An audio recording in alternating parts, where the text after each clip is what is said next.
అందుకే నెలకి పడేటటువంటి 3 వానలలో ఒక వాన ఉత్తములైనటువంటి స్త్రీల వలన పడుతోంది ఏంది శాస్త్రం, పురుషుడి వలన పడుతోందని చెప్పలా. కాబట్టి ఆ ఔదార్యము కలిగినది. కానీ అటువంటి ఆడపిల్లకి తండ్రి పరిమితంగా ఇస్తాడు. పెళ్ళయ్యే వరకు ఉత్తముడైన వరుణ్ణి చూస్తాడు. అన్నదమ్ములు ఓ గుడికి తీసుకెడతారు, పుట్టింటికి వస్తే పసుపు కుంకాలు ఇస్తారు. అక్క చెల్లెళ్ళు ఏదో పరిమితం, బావగారు పరిమితం, మరుదులు పరిమితం, బంధువులు పరిమితం. ఇంత అని చెప్పడానికి వీలు లేనంత అపరిమితమైన దాన్ని ఇచ్చేవాడెవడంటే భర్త ఒక్కడే. ఎందుచేతనో తెలుసా? శాస్త్రంలో ఒక మర్యాద ఉంది.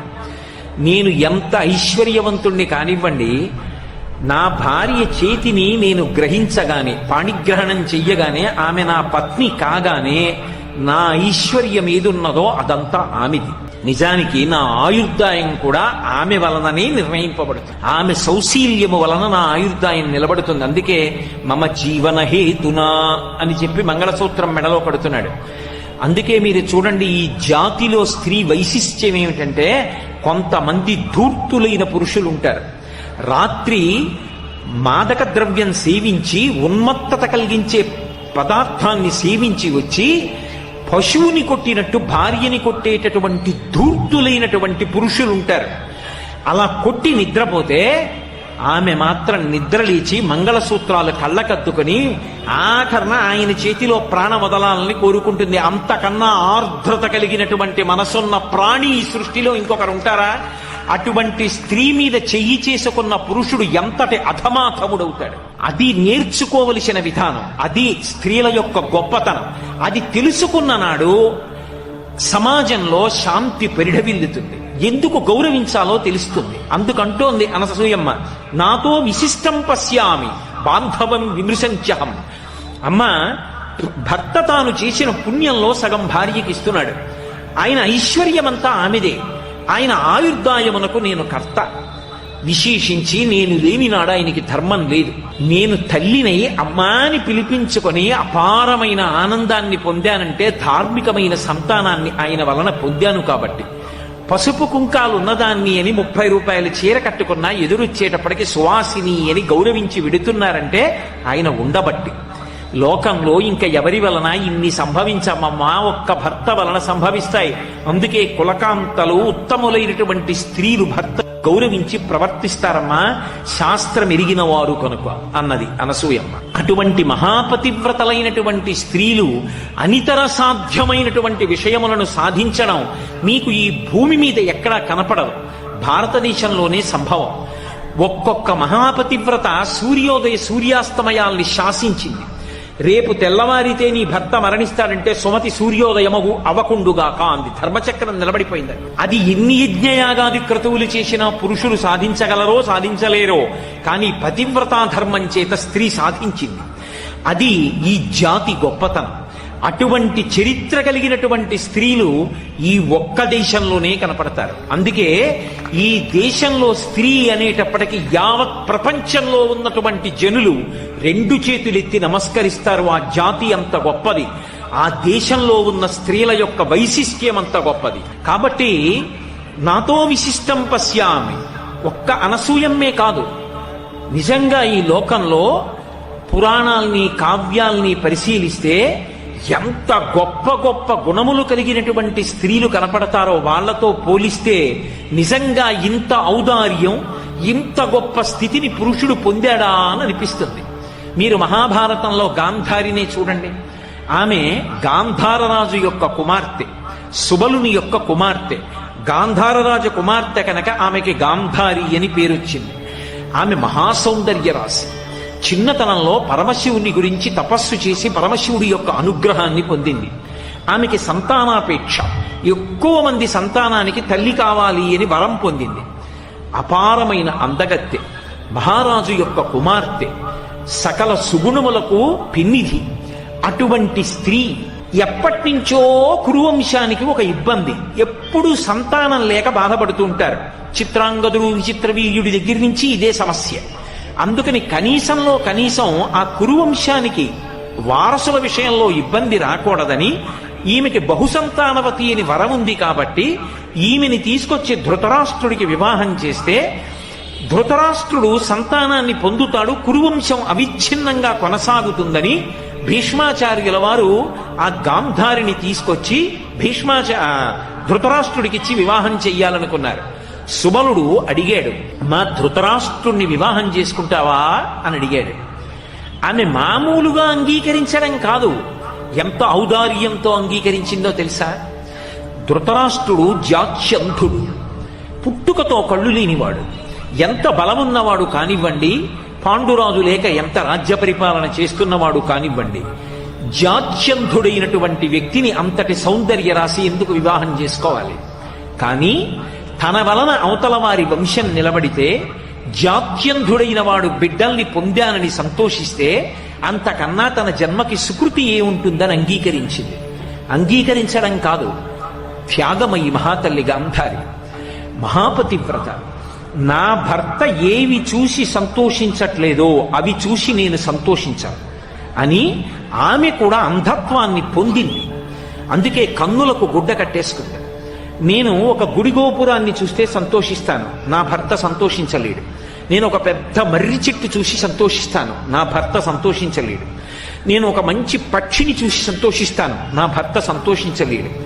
నా భర్త ఏవి చూసి సంతోషించలేడో అవి చూసిన సంతోషం నాకు అక్కర్లేదని కళ్ళకి గుడ్డ కట్టుకుంది. మీరు ఆలోచించండి, ఆమె పుట్టినది గాంధార రాజ్యం, ఆమె కుమార్తె అయింది సుబలుడికి, ఆమె తోడ పుట్టినటువంటి వాడు దుశ్శాసనుడు, భర్త జాత్యంధుడైనటువంటి ధృతరాష్ట్రుడు, పెనువేప విత్తు, పరమ దుష్టమైన ఆలోచనలున్నవాడు, పెద్ద కొడుకు దుర్యోధనుడు, మిగిలిన వాళ్ళు దుశ్శాసనాదులు, నూర్గురు కొడుకులు, అల్లుడు అంతటి నీచుడు సైంధవుడు. ఇటువంటి వాళ్ళందరూ ఆమెకి బంధువులు. ఆమె ఉన్నది ఇటువంటి దుష్కృత్యాలు జరిగేటటువంటి చోట. ఇంతమంది మధ్యలో ఆమె మాత్రం పుటం పెట్టినటువంటి బంగారం. ఎంతటి విశేషమైనటువంటి ఔదార్యము కనపడుతుందో ఆ తల్లిలో. ఒకప్పుడు ధృతరాష్ట్రుడు భార్యని పిలిచి అడిగాడు, పాండవులకి రాజ్యం ఇవ్వకుండా నా కొడుక్కి రాజ్యం ఇవ్వాలనుకుంటున్నాను, పాండవులు రాజ్యం అడుగుతున్నారు, నువ్వు మహిషివి కదూ, పట్టమహిషివి, నీ అభిప్రాయం ఏమిటని అడిగాడు.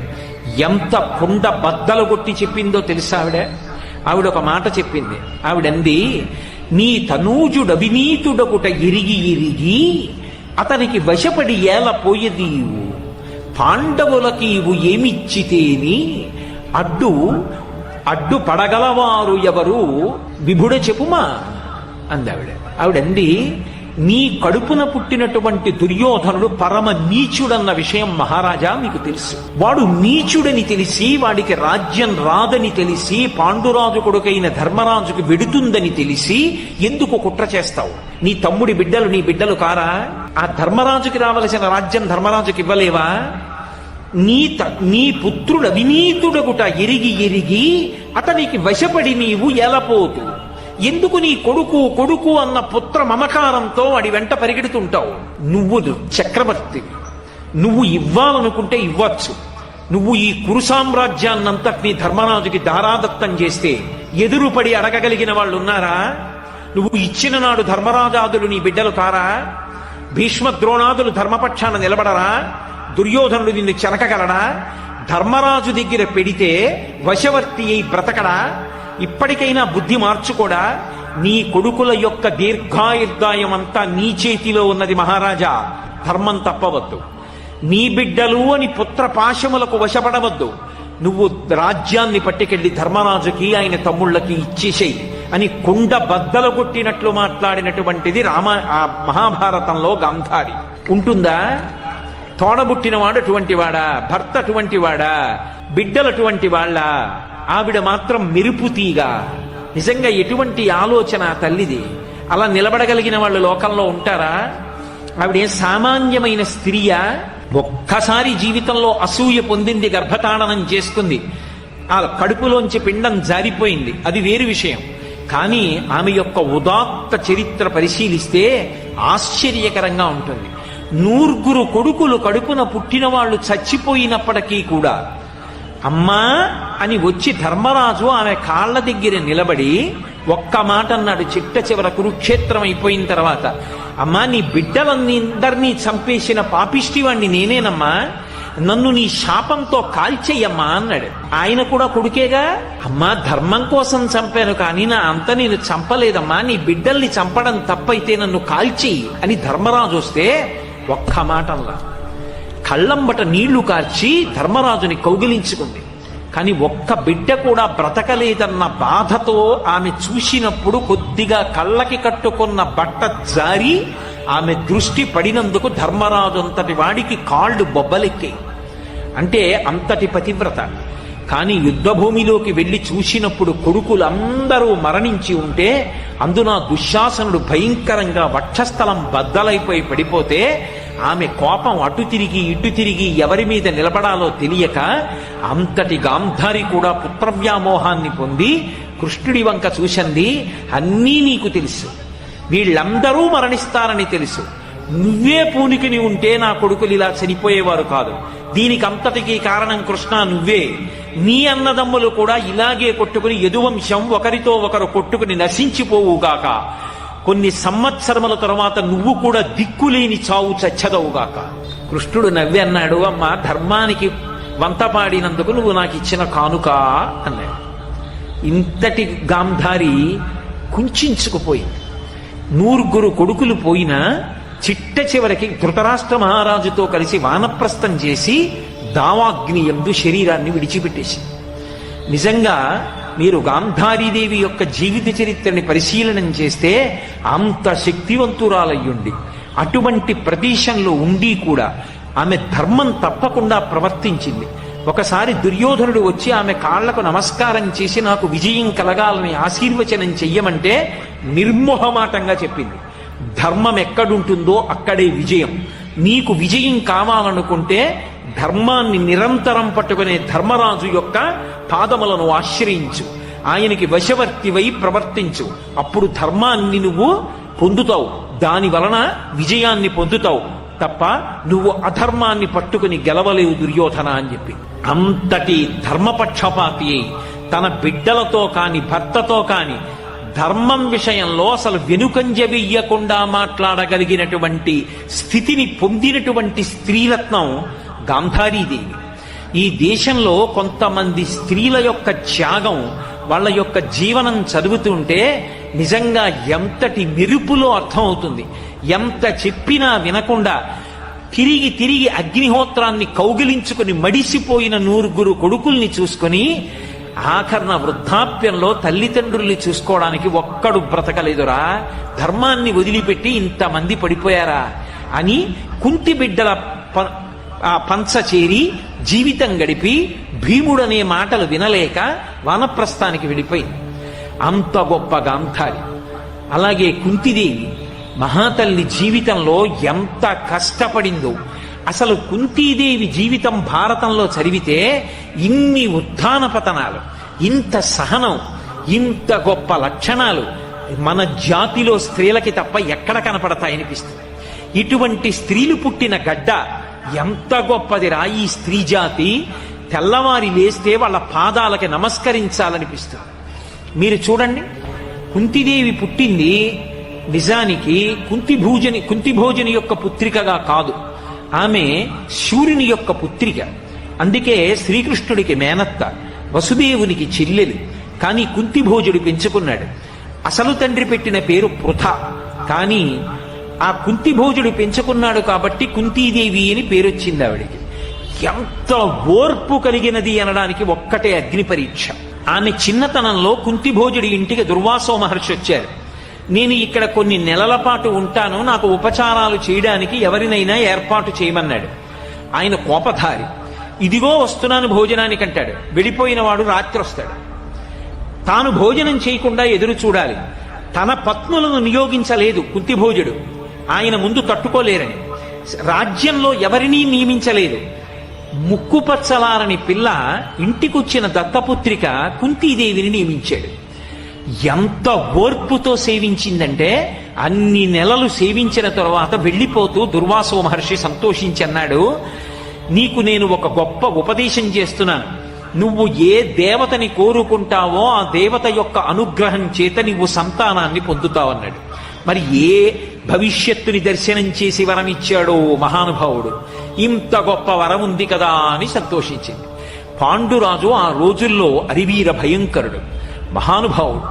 అటువంటి పాండురాజుకి ఇల్లాలైంది మహాసౌందర్యవతి.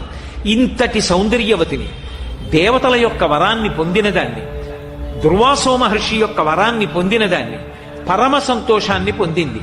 కర్ణుడి కథ చెప్పలేదు పాండురాజుతోటి. చాలా సంతోషంగా కాలం గడిపింది. ఎంత అందగత్తైనా స్త్రీకి జీవితంలో భరించలేని ఖేదమేమిటి అంటే తన భర్త సవతిని తీసుకురావడం. అంతకన్నా బాధ జీవితంలో ఇంకోటి ఉంటుంది? ఇంతగా అనుగమించే కుంతి ఉండగా మాద్రిని పెళ్లి చేసుకున్నాడు పాండురాజు. అయినా ఆమె అమర్షమును పొందలేదు. పరమ ప్రేమతో తోడ పుట్టిన చెల్లెల్లా చూసింది మాద్రిని. అంత సంతోషంగా కాలం గడుపుతున్నారు. శతశృంగ పర్వతం మీదకి వెళ్ళారు. తీరా వెళ్ళిన తరువాత అనుకోని రీతిలో బాణప్రయోగం చేశాడు పాండురాజు.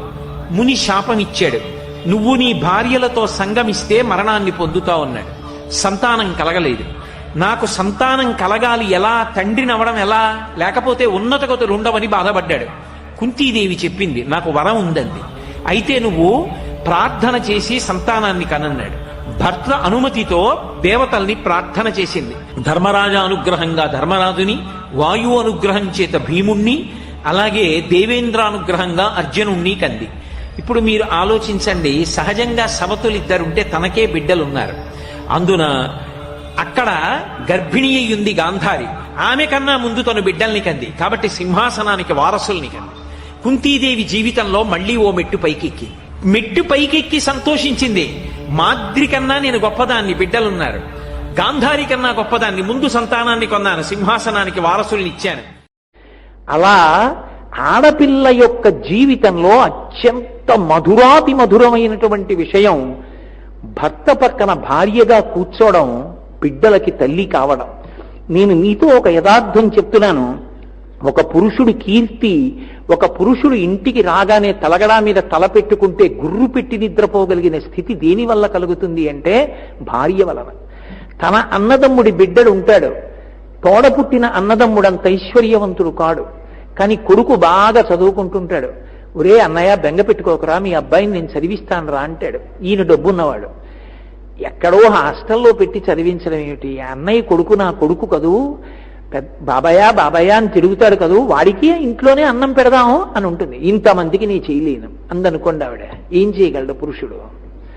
ఏమండి వాడొకటి మన బిడ్డలు ఒకటా, ఇంటికి రమ్మనండి అని, ఏమిరా నువ్వు ఈ తినడం, కడుపు నిండా తినద్దా నువ్వు, ఇలా అయితే బలం ఎక్కడ ఉంటుందిరా అని కొసరి అన్నం పెట్టి, ఏమంటే వాడికి ఒక్క 100 రూపాయలు ఇవ్వండి, రోజు వాడు సైకిల్ తొక్కుకుని ఎడుతున్నాడు, అలా సైకిల్ తొక్కుకుని అంత దూరం ఎడితే మోకాళ్ళు నొప్పులు వస్తాయి, వాడిని బస్సులో వెళ్ళమనండి మీరు అని భార్య వచ్చి భర్తతో అందనుకోండి, పొంగిపోతాడు ఆ భర్త. నాకు చాలు, నేనేమి చూడాలి, నా అన్న కొడుకు గురించి నేను చూడక్కర్లేదు, వాడు నా కొడుకు కాడు దాని కొడుకులా చూసుకుంటుందంటాడు. తన భార్య తన తల్లి గురించి తాను చూసుకోవడం కాదు. అత్తయ్య గారండి అన్నం తిన్నారా, మీరు తొందరగా తినండి, మీరు అలా ఆలస్యం చేస్తే మీకు అరగదు అత్తయ్య గారండి, మీరు ముందు కొంచెం అన్నం తినేసి అప్పుడు కూర్చోండి, అప్పుడు చూడండి 8:30కి వస్తే ఉపన్యాసం, అంతేకాని ఉపన్యాసం నేను తింటానని కూర్చోకండి అని పసిపిల్లని ఓదార్చినట్టు తీసుకొచ్చి, అత్తయ్య గారు మీకు అరగదని కొంచెం మెత్తగా చేశాను, మీకు గట్టిగా ఉంటే ఇష్టం కానీ అలా వండలేదు అత్తయ్య గారండి, మెత్తగా ఉండాను, మీరు అలాగే తినండి అని భార్య తన తల్లితో మాట్లాడుతుంటే పురుషుడు 70 ఏళ్లకు వెళ్ళిపోవలసిన వాడు 80 ఏళ్ల వరకు బతుకుతాడు. పురుషుడి ఆయుర్దాయం స్త్రీ చేతిలో ఉంది. అందుకే పెళ్లి చేసుకునేటప్పుడు పురుషుడు ఒక మాట అడుగుతాడు, నన్ను నీ 11వ కొడుకుని చేసుకో అని అడుగుతాడు. నేను పెద్దవాడిని అయిపోతాను, నువ్వు 10 మంది బిడ్డల్ని కంటావు, వాళ్ళ మంకుతనాన్ని సహిస్తావు, ఒకడికి స్నానం చేయించి మిగిలిన 9 మందికి స్నానం చేయించేటప్పటికి మొదటివాడు మళ్ళీ మట్టి పోసుకుని సిద్ధం అవుతాడు. ఇంతమందికి అన్నం పెట్టి, ఇంతమందికి పలహారం పెట్టి, ఇంతమందికి బట్టలు కట్టి, ఇంతమందిని బడికి పంపించి సాకడం అలవాటై ఓర్పు నీకు అలవాటవుతుంది. యజమానిని డబ్బు తెచ్చి వీళ్ళని పెంచి పెద్ద చేసి వీళ్ళు నా మాట వినద్దా అన్న అహంకృతి నాకు అలవాటవుతుంది. పెద్దవాడిని అయిపోయిన తర్వాత ఒరే ఎందుకురా అలా చేయకంటాను. నాన్నగారని మీకు ఎందుకండి ఇప్పుడు మాకు తెలీదా, మీరు హాయిగా శ్రీరామ అనుకోండి అంటాడు. అక్కడి నుంచి మూతి ముడుచుకుని నేను ఎక్కడో కూర్చుంటాను. అప్పుడు నా మనసు బాధ కలుగుతుంది, ఇంత కష్టపడి వీళ్ళని పెంచాను, నన్ను ఇంత మాట అనేశాడని.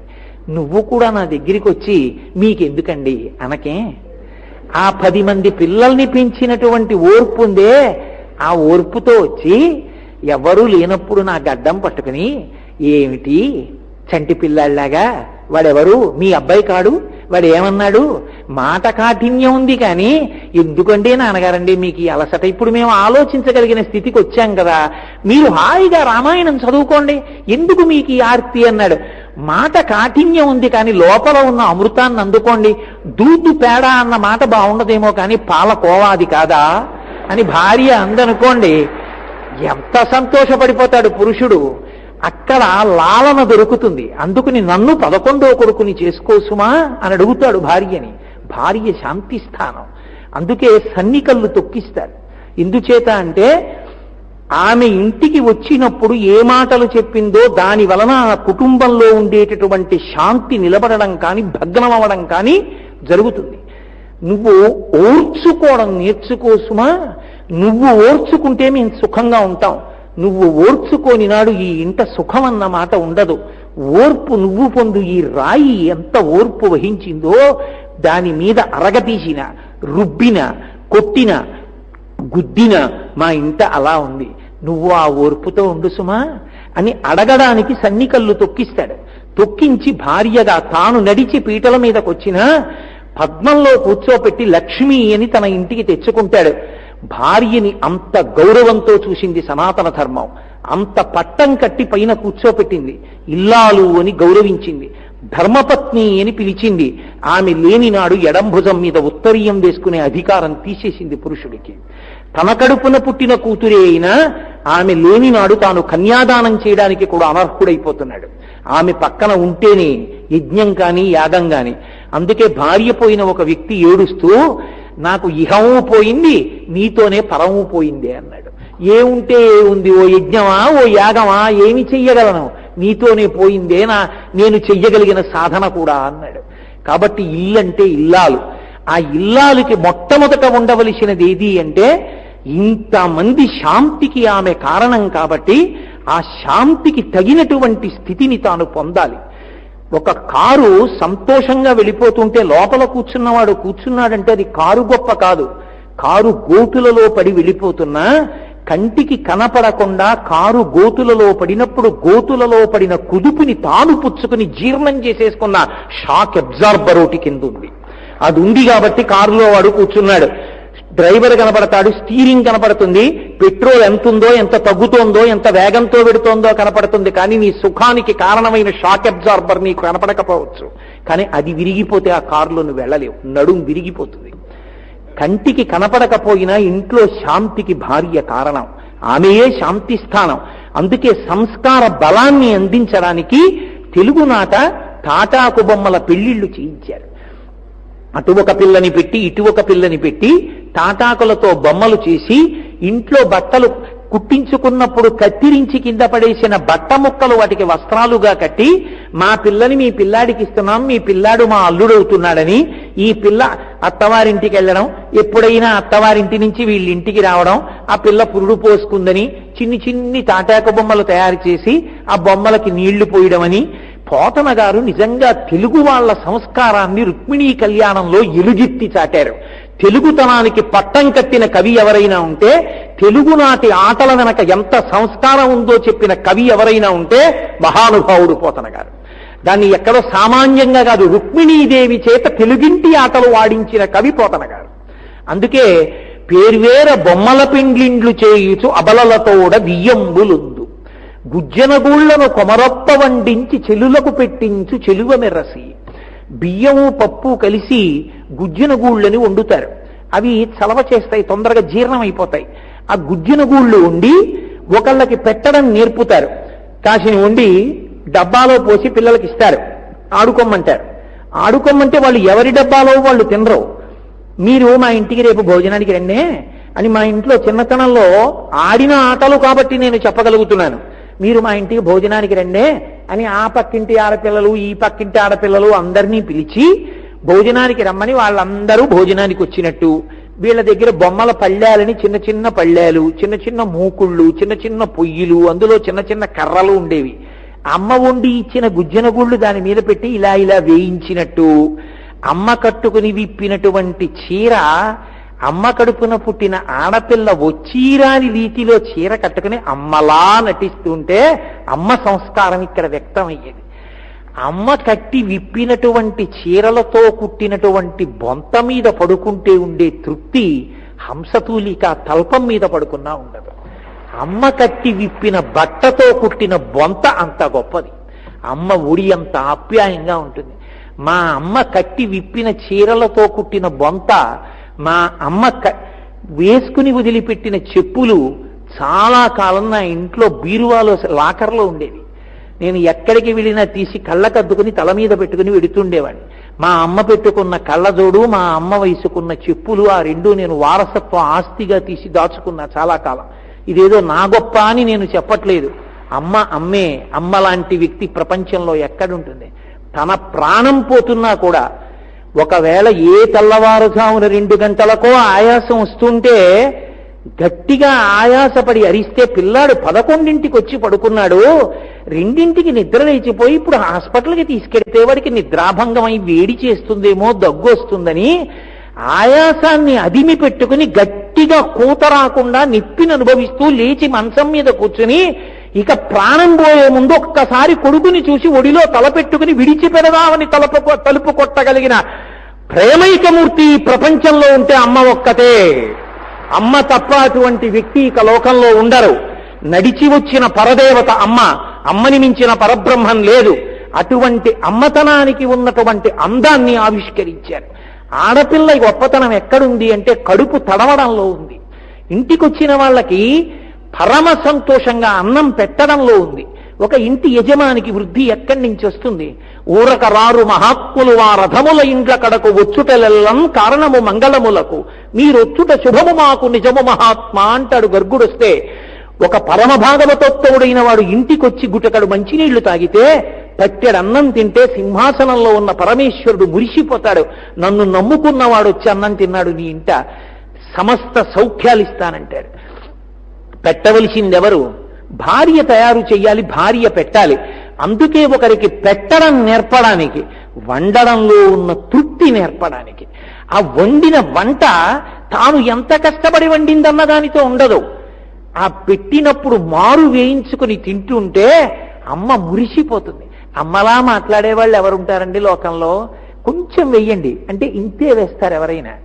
అమ్మ వడ్డించింది అనుకోండి, కొంచెం వేయండి అన్నారనుకోండి, ఒరే నీ కోసం ఇష్టమని కొబ్బరి కూర శనగపప్పు వేశాను రా, కొంచెం వేయమంటున్నావేరా, ఇవాళ ఎక్కువ వేసుకోవా, ఏమన్నా తినొచ్చావా, పోనీ ఉంచనా, రాత్రి తింటావా, ఎన్ని అడుగుతుందో. ఎవరైనా కొంచెం వెయ్యండి అంటే ఇంత వేసి వెళ్ళిపోయే వాళ్లే, కానీ కొంచెం వెయ్యండి అంటే అంత పరితపించిపోయే వాళ్ళు ఎవరుంటారు? అమ్మ తప్ప. ఆ పెట్టడం అమ్మ హక్కు. భర్తకి బిడ్డలకి కాదు, ఇంటికి ఎవరొచ్చినా భోజనం చేసి వచ్చారా, ఎంతసేపు అన్నం పరగడం, ఇంటి నిండా ఊరగాయలు ఉన్నాయి, భోజనం చేసి వెళ్తురు కానీ కూర్చోండి అని కూర్చోపెట్టి పట్టాడు అన్నం పెట్టి పంపిస్తే అన్నపూర్ణండి మహాతల్లి. ఆ ఇంటికి వెడితే వేళ కాని వేళలో అన్నం పెట్టి పంపించింది. ఏమి ఇల్లండి ఆ ఇల్లు అని చెప్పుకుంటారు. మా ఊళ్ళో తూర్పుగోదావరి జిల్లాలో మహాతల్లి డొక్కా సీతమ్మ గారిని ఆవిడ జీవితం మొత్తం మీద ఒకేసారి పుట్టింటికి వెళ్ళడానికి గోదావరి దాటుతోంది. ఆవిడేదో నీడ కోసమని ఓ చోట కూర్చుంటే అటువైపు నుంచి పిల్లలతో వస్తోందో తల్లి. పిల్లలమ్మ ఆకలి ఏడుస్తుంటే ఇంకెంతసేపే, గోదావరి ఇలా దాటగానే డొక్కా సీతమ్మ గారి సత్ర వస్తుంది, అన్నం తిందురు గాని పదండి. అమ్మ బాబో, పిల్లలతో తల్లి వస్తోంది అన్నం కోసమని సీతమ్మ గారి వెనక్కి వెళ్ళిపోయింది మళ్ళీ అన్నం పెట్టడానికి. మహాతల్లి డొక్కా సీతమ్మ గారు పెట్టిన అన్నం వల్ల తూర్పుగోదావరిలో ఇప్పటికీ గోదావరి నిండుగా ప్రవహించి పంటలు పండుతున్నాయి. కాబట్టి నాకు తూర్పుగోదావరి జిల్లాలో దర్శనీయ స్థలం ఏదైనా ఉంటే డొక్కా సీతమ్మ గారి అన్నదాన సత్రం. అంతకన్నా గొప్ప ప్రదేశం నాకు ఇంకోటి లేదు. వాళ్ళ వంశీకులు ఎవరైనా కనపడితే నేను త్రికరణ శుద్ధిగా 2 చేతులతో నమస్కారం చేస్తుంటాను. కాబట్టి ఒకరికి పెట్టడంలోనే ఆ ఇంటి కీర్తి ఉంటుంది. అది నేర్పడానికి ఆడపిల్లలకి గుజ్జిన గూళ్ళు ఇచ్చి అవి వండినట్లుగా వాళ్ళు ఆడుకుని ఆ మిగిలిన వాళ్ళకి పెట్టడం నేర్పేవారు. రేపు అత్తవారింటికి వెళ్ళిన తర్వాత నలుగురికి పెట్టడం అలవాటు కావాలని. ఇవి తెలుగునాటి ఆటలు. ఈ ఆటల్ని రుక్మిణీదేవి చేత ఆడించారు పోతన గారు. ఇది ఆయన హృదయం. తెలుగు సంస్కారాన్ని, తెలుగు వైభవాన్ని, తెలుగు సంస్కృతిని పట్టాభిషేకం చేసి నిలబెట్టారు సీసపద్యంలో. కాబట్టి గుజ్జనగూళ్లను కొమరొప్ప వండించి చెలులకు పెట్టించు చెలువెనరసి రమణీయ మందిరా రామదేశములందు పువ్వు తీగలకును పృదివెట్టు సదమలమణిమయ సౌధభాగములందు లీలతో భర్మడోలికల నూగు లాలిత్యము సౌకుమార్యము అని. ఒకటి చచ్చిపోతుంటే, ఒకటి ఒడిలిపోతుంటే, ఒకటి నీరసపడిపోతే చూడలేని తనం ముందు ఆ సౌకుమార్యం ఎక్కడుండాలి అంటే అమ్మతనంలో ఉండాలి. తల్లి తండ్రి కలిసి కూర్చుని మాట్లాడుకుంటున్నారు అనుకోండి, ఏదో ముఖ్యమైన విషయం, సంక్రాంతి పండక్కి బట్టలు ఎంత పెట్టి కొనాలి, ఎంతమందికి కొనాలి అని మాట్లాడుకుంటుంటే పురుషుడి హృదయం ఏమేం కొనాలన్న దాని మీదే ఉంటుంది. మాట్లాడుతున్న అమ్మ వాడు ఎక్కడో గట్టిగా అరిచాడండి అంటుంది. నీ మొహం నీకెప్పుడు పిల్లలు అరిచినట్టే ఉంటుంది అంటాడు భర్త. కాదు, ఎక్కడో అరిచాడు ఉండండి అని అకస్మాత్తుగా అలా వదిలేసి గబగబా వెడుతుంది. నిజమే, వాడు అక్కడే బట్టలు ఉతికినటువంటి గంజి మీద పోసిన నీళ్లల్లో పరిగెడుతూ పిల్లాడు జారి పడిపోయాడు. ఎక్కడో పిల్లవాడు కుయ్యి అంటే అమ్మకి వినపడుతుంది. అది అమ్మతనం, అమ్మతనంలో ఉన్న గొప్పతనం. అది చూపించడానికి, ఆ సౌకుమార్యాన్ని చూపించడానికి చాలా లావణ్యం కలిగినటువంటి పూతీగల్ని ఆ అంతఃపురంలో ఆవిడ పెంచుతుండేదిట. ఆ పందిర్లు వేసి వాటికి ఎక్కిస్తుండేది. అవి పాకుతుంటే, పుష్పిస్తుంటే ఆవిడ మురిసిపోతుండేది. అలాగే సదమలమణిమయ సౌధభాగములందు లీలతో భర్మడోలికల నూగు, ఇది కూడా తెలుగువారి ఆట. ప్రత్యేకించి ఇవాళ ఈ సంస్కృతి నశించిపోయింది. ప్రత్యేకించి పట్టణాల్లో ఏది ఈ సంస్కృతి? ఆడపిల్ల తెల్లవారకట్ట బయటికి వెళ్ళడమా, రాత్రి బయటికి వెళ్ళడమా? ఎక్కడెడుతుంది? వీధికి చివర, వీధికి మొదల, వీధికి మధ్యలో మద్యపానశాలలే. ఎక్కడ పెడతారు? వెళ్ళడానికి ఎక్కడ స్వాతంత్రం ఉంది? కాబట్టి అట్ల తద్దొచ్చిందంటే తెల్లవారుజామునే నిద్ర లేచి పావడాలు కట్టుకుని ఆ నువ్వులు గుండా అన్నం, గోంగూర పచ్చడి అన్నం తిని స్నానం కూడా చేయకుండా ఆడపిల్లలందరూ లేచి ఉట్ట నరుచుకుంటూ వీధుల్లో తిరుగుతూ ఆడుకుని అలిసిపోయి ఇంటికొస్తే తలస్నానం చేయించి అమ్మ నీకు మంచి భర్త రావాలని అట్ల తద్ది, ఉండ్రాళ్ల తద్ది నోములు నోయిస్తే తెలిసి తెలియని పిల్ల సిగ్గుపడుతూ అమ్మ చెప్పిందని ఆ నోములు నోచి మంచి భర్త వచ్చి ఆమెని సుఖపెట్టి సంతోషంగా తిప్పుతున్న రోజుల్లో మా అమ్మ నా చేత చేయించిన నోములని మురిసిపోయి తన కూతురుతో చేయించేది. అలా ఆనాడు ఆడుకున్న ఆటలు, ఊగినటువంటి ఉయ్యాలలు, ఊరి బయట ఉన్న పెద్ద పెద్ద చెట్ల కొమ్మలకి కట్టుకున్న తాళ్లు, దానికి వేసుకున్న చిన్న చెక్క, దాని మీద కూర్చుని ఊగుతుంటే వెనక పిల్లలు ఊపుతుంటే అంతంత దూరం ఊపులు ఊగుతుంటే ఆ ఊపు ఆపి తర్వాత నేను అని 50 ఊపులని మనిషికి లెక్కేస్తుంటే 46 దగ్గరికి వచ్చాక తప్పు లెక్కెట్టేశావు, 40 దగ్గర 46 అన్నావని ఉయ్యాల్లో కూర్చున్న పిల్ల దెబ్బలాడుతుంటే కాదు కరెక్ట్ గా లెక్క పెట్టానని యువతల పిల్లలు అంటుంటే ఊగిన ఊగులు, ఆ ఉయ్యాలలు ఆంధ్రదేశపు ఆడపిల్లల సొత్తులు. వీటిని రుక్మిణీదేవి చేత ఆడించిన ఘనత పోతనగారు. లీలతో భర్మడోలికలలు, సారికాకీర పంక్తికి చదువు చెప్పు, చిలుకలకి చదువు చెప్పేది ఆవిడ. మరి రేపు పొద్దున్న బిడ్డలకి చదువు చెప్పుకోవడంలో, వాడితో ఆలు దిద్దించడంలో ఆ ఓర్పు ఉండద్దు. అందుకని చిలుకలకి పలుకులు నేర్పేది, రామనామం నేర్పడం, పాటలు నేర్పడం చేస్తుండేవారు ఆ సౌకుమార్యం. అలాగే ఆమె సరికాకీర పంక్తికి చదువు చెప్పు, బర్హి సంఘంబులకు మురిపములు కరపు, నెమళ్ళకి నడకలు నేర్పేదిట. నెమళ్ళకేమి? ఆ తల్లి మరాళి మందగమన, యోగులైనటువంటి వారి హృదయాలలో ఉచ్ఛ్వాస నిశ్వాసల యందు ఆమె హంసగా నడుస్తూ ఉంటుంది. క్షీర నీరములను వేరు చెయ్యగలిగినటువంటి శక్తి, ఆ జగత్తుని బ్రహ్మాన్ని వేరు చేసి బ్రహ్మాన్ని అనుభవించగలిగినటువంటి స్థితిని ఇవ్వగలిగినటువంటి తల్లి కనుక నెమళ్ళకి నడకలు నేర్పేదిట. రుక్మిణీదేవి యొక్క బాల్య క్రీడల్ని, కృష్ణ భగవానుడి యొక్క బాల్య క్రీడల్ని అన్ని పద్యాల్లో పోతనగారు వర్ణిస్తే రుక్మిణీదేవి బాల్య క్రీడల్ని ఒక్క సీసపద్యంలో వర్ణించడంలో తెలుగునాట ఆడపిల్లని పెంచేటటువంటి విధానాన్ని, ఆ ఆడపిల్ల ఎదర ఇంట్లో ఉన్నటువంటి అందరికీ కూడా ఎందుకు శాంతి స్థానమయ్యేదో, ఒక్క గంట ఒళ్ళు వేడెక్కితే ఆ ఇంట ఎక్కడ చూసినా శూన్యం. అమ్మ జ్వరం వచ్చి పడుకుంటే 2 రోజులు అమ్మ పడుకున్న వెలితి ఎంత కనపడేదో. అక్కడే ఉన్నా ఒక్క వస్తువు కనపడదు. పురుషుడికి పంచె కనపడదు, పంచె మీద ఉత్తరీయం కనపడదు, పూజామందిరంలో సంధ్యావందనం చేసుకునే ఆచమన పాత్ర కనపడదు. అలవాటైపోయింది, అన్నింటికీ ఆవిడ పేరు పిలవడం అలవాటైపోయింది. ఆమె ఇంటికి మకుటం లేని మహారాణి. ఆమె స్వాధీన వల్లభ, భర్త హృదయాన్ని దోచుకుంది. ఆమెయే జ్ఞాపకానికి వస్తుంటుంది ఆయనకి. ఆమె యొక్క గొప్పతనం ఏమిటో ఆమెకి 2 రోజులు ఒళ్ళు వేడెక్కితే తెలిసేది. అటువంటి సంస్కారాన్ని ఇవ్వగలిగినటువంటి తెలుగు వైభవాన్ని రుక్మిణీదేవిని పెంచినట్టుగా రుక్మిణీదేవి